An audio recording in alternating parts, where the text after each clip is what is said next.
Hello everyone, it's time for another EU news update, and we have a lot to talk about today. As always, for any merchandise that I mention in this video, there will be links in the description for you to either buy or pre-order them. On June 13th, longtime actor Treat Williams passed away in a motorcycle accident. Treat Williams is known for many roles, such as Danny Zuko in the Grease Broadway play, George Berger in Hair, John Finnegan in Deep Rising, and much more. Treat Williams famously once visited the Hoth set of The Empire Strikes Back to see his friend Carrie Fisher. He thought it looked fun and asked if he could join. The production crew let him, and though he played a small role of a background character, he is forever cemented within Star Wars history as an Echo Base trooper. In response to his passing, Mark Hamill tweeted, "Just heard the awful news that the world has lost Treat Williams. Such a wonderful person, such a gifted actor. Such a treasured friend. I'm gutted." Treat's family released a statement. "It is with great sadness that we report that our beloved Treat Williams has passed away tonight in Dorset, Vermont, after a fatal motorcycle accident. As you can imagine, we are shocked and greatly bereaved at this time. Treat was full of love for his family, for his life and for his craft, and he was truly at the top of his game in all of it. It is all so shocking right now, but please know that Treat was dearly and deeply loved and respected by his family and everyone who knew him. We are beyond devastated, and ask that you respect our privacy as we deal with our grief. To all his fans, please know that Treat appreciated all of you, and please continue to keep him in your hearts and prayers. Treat Williams will clearly be very missed." In international news, Star Wars Legacy Book 2 was released in France on June 21st in both paperback and special edition hardcover. A century in the future, the galaxy is caught in a conflict between the Sith Empire and the Galactic Alliance, as the Mon Calamari face extinction and the Rogue Squadron battles the Mandalorians. You will, of course, find the bounty hunter Cade Skywalker and his motley crew. And in Italy, the novel Shatterpoint by Matthew Stover was released in the Essential Legends Collection format on June 22nd. The home planet of legendary Jedi Master Mace Windu has become a battleground in the growing hostilities between the Republic and the Separatist movement. The Jedi Council has sent Depa Billaba, Mace's former Padawan, to Haran Kal to train the local tribes in guerrilla warfare, but now that the Separatists have withdrawn, Depa hasn't returned, and it's up to Mace to find her and discover the terrible price to pay when the Guardians of Peace and Justice are forced to wage war. If you're from either of those countries and you're interested, go ahead and check them out. The YouTuber Spiky Tortoise, aka Wilkins Animations, is continuing his Dark Empire fan animation. On June 9th, he released episode 3, and it looks amazing. He really captured the retro 70s or 80s feel, like if it were a Saturday morning cartoon or something. I highly encourage you all to check it out. The EU lives on in fan projects like these. If you've been keeping up with these updates, you'd know that LegendsCon, the first fan convention devoted to the Star Wars Expanded Universe, is coming up in just a few months. Along with all the guest announcements we've got so far, Craig Miller, the original director of fan relations at Lucasfilm, will be joining in. He created and ran the official Star Wars fan club from 1977 to 1980, and wrote almost all the articles for the first 2 years of Bantha Tracks. At LegendsCon, he's going to share his stories from the early days of the franchise and the fandom. His book, Star Wars Memories, will also be available for sale there. LegendsCon will be at the Marriott Convention Center at Burbank, California from September 9th through September 10th. In merchandise news, we have a lot to talk about. On GameStop.com, the Funko Pop of Republic Commando Fixer is now available for pre-order. Since we previously got a Boss Funko Pop, I would guess and say we're probably going to get 7 Scorch in the near future too. Fixer is set to be released on August 19th. The incredibly detailed Hot Toys 1/6 scale Bespin Luke Skywalker action figure is now available for pre-order. It features a head sculpt with great likeness and separate rolling eyeballs, 2 styles of interchangeable hair sculptures, a finely tailored outfit, an LED light-up lightsaber, an interchangeable lightsaber blade emulating the weapon in motion, a blaster, and a carbon freezing chamber themed base. The Deluxe version exclusively includes a vision of Luke seeing himself as Darth Vader, and a Dagobah themed base. It is expected to ship sometime between July in December. On Amazon.com, the 3.75-inch vintage collection figure of Starkiller is in stock and is now available. He is donning both his flight suit and his hero's armor.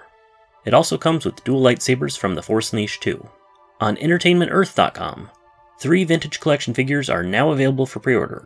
To mark the 40th anniversary of Return of the Jedi, we have Darth Vader with a removable helmet and an alternate severed hand. We have Endor Raid Han Solo with his blaster pistol and holster. And we have Weequay, aka Spaghetti Rook, armed with a blaster and a force pike. All these figures are estimated to ship in August. Also in Entertainment Earth is the Black Series figure of the Endor Rebel Commando. This figure comes with an alternate faceplate of the white-bearded Nick Sant. It is estimated to ship in July. And finally, in video game news, we have so much to talk about. In Galaxy of Heroes, the Sith Empire Trooper has a new ship. The Mark VI Interceptor, also referred to as the Supremacy-class starfighter, it was a mainstay fighter in the Sith Empire. It's now here to demonstrate the strength of the Sith fleet.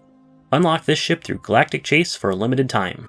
The Star Wars Galaxies Restoration Team are celebrating their 2-year milestone since the launch back on May 28, 2021.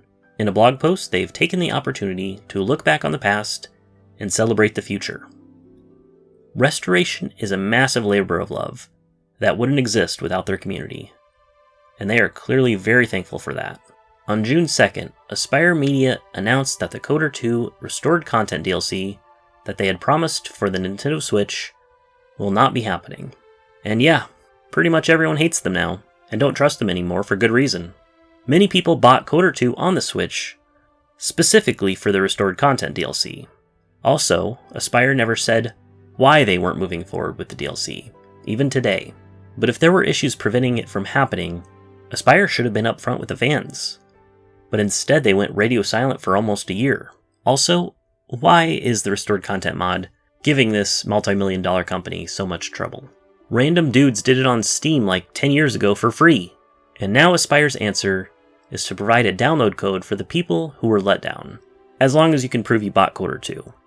And I hear people are having to jump through hoops just to even do that. Also, this doesn't really help those of us who faithfully bought all those games already. And it's not like Aspyr has announced any new Star Wars ports since this debacle. This was a giant mess that never should have happened. And this is yet another massive L that Aspyr can add to the pile.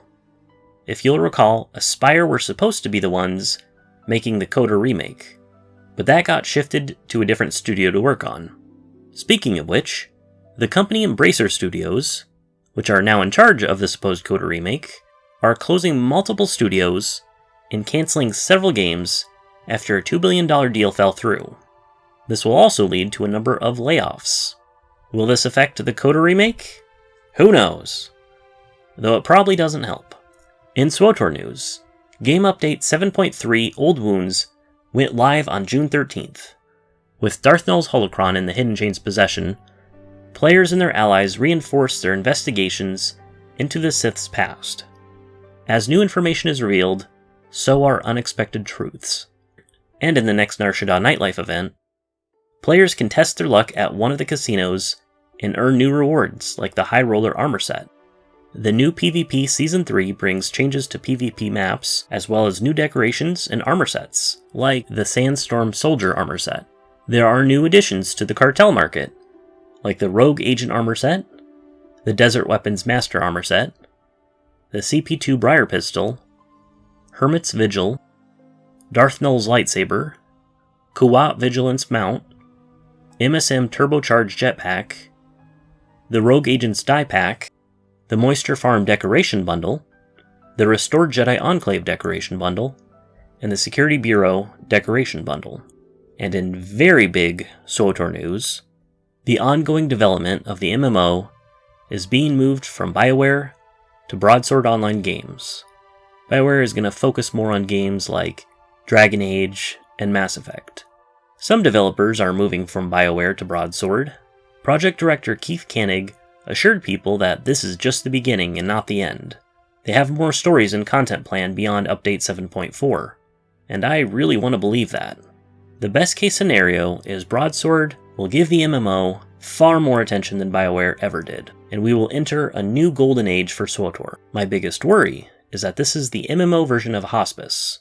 Yeah, we'll get a few new updates for a few more years, until they dwindle down, or just stop altogether. I doubt Keith would just come out and say, oh yeah, we're killing SWTOR. Or we'll just let it meander on, and we'll just collect those sweet subscription fees. But I would love to be proven wrong about that.